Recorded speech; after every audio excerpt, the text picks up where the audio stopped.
Welcome back to 6 and 6, where we cover 6 stories from around the world in 6 minutes or less. That said, to start your time, we begin today in Peru, where Oscar Morea, the former Peruvian foreign minister, died in prison or less in Brazil while serving a sentence related to corruption charges. He and his passing remarks at the end of a complex political career that he helmed was distinguished by significant diplomatic service, but ultimately marred with legal controversy.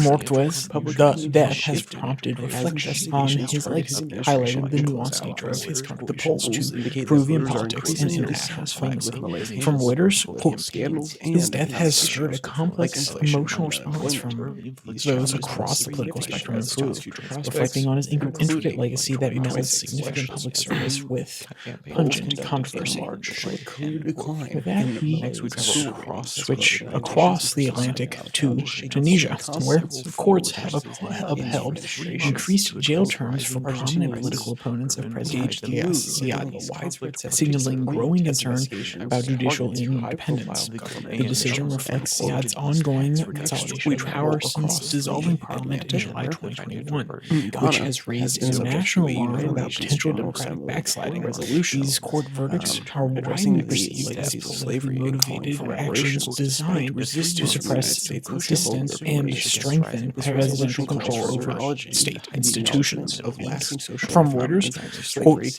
the recent ruling is seen by many international observers and human rights organizations as a direct consequence of President Saied's tightening grip on Tunisia's institutions. This underscores significant concerns regarding the independence of the judiciary in Tunisia, end quote. Next, we travel across the Atlantic back to Costa Rica, where their next president, representing a populist movement focused on social equity and economic reform, has been elected. Her victory signals a strong public desire for political change. Fernandez aims to position Costa Rica as a regional leader by advancing digital infrastructure and transforming educational systems. Her presidency symbolizes a progressive approach to bridging socioeconomic divides and embracing innovative solutions. From Reuters, quote, Laura Fernandez's election represents a pivotal moment for Costa Rica, where voters are demanding meaningful political transformation. Her commitment to combating corruption, advancing technological infrastructure, and prioritizing social equality reflects a new generation of leadership that seeks to balance traditional values with forward-thinking solutions. Next, we travel to Singapore, where the Singapore Air Show highlights significant challenges in the aviation industry, particularly supply chain disruptions and surging regional demand in the Asia-Pacific market. Industry leaders are focusing on innovative solutions and collaborative approaches to address logistical bottlenecks and prepare for future growth. The event serves as a critical platform for networking, strategizing, and exploring technological advancements in the aerospace manufacturing sector. From Reuters, quote, supply chain disruptions have posed significant challenges for the aerospace industry, impacting production timelines and the delivery of new aircraft at a time when demand is surging, particularly in the Asia-Pacific region. The quote underscores the complex dynamics facing aviation companies, end quote.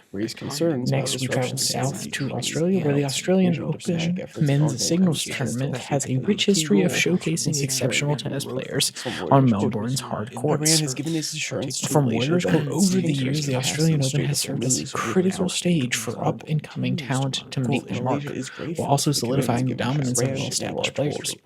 As we reflect on the tournament's history, we are reminded of the diverse playing styles and tendency required to succeed on the hard courts of Melbourne, end quote. And finally, we end today in Europe, where the Tizzy Party is leading polls for Hungary's 2026 primary parliamentary elections, representing a surge in far-right populism.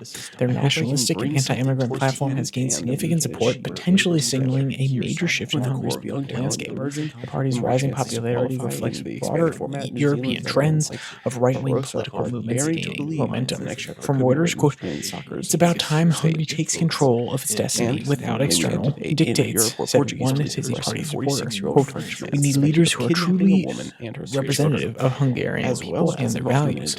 These statements highlight the party's core messaging of national sovereignty and rejection of external political influences, end quote. And of course, if you want to read any of today's articles in their entirety, they'll all be linked down there in the description below. But like and subscribe them. Sit down there, you can find the podcast on Spotify, Podcast Podvine, as well as the Twitter handle at Your Daily Flip, where I post links to these episodes on Tuesday and Thursday, and the normal podcast that's more US focused on Monday, Wednesday, Friday. So with all that said, there's only one more thing to say.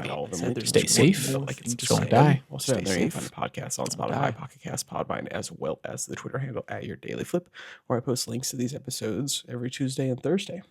So with all that said, there's only one more thing to say. Stay safe, don't die.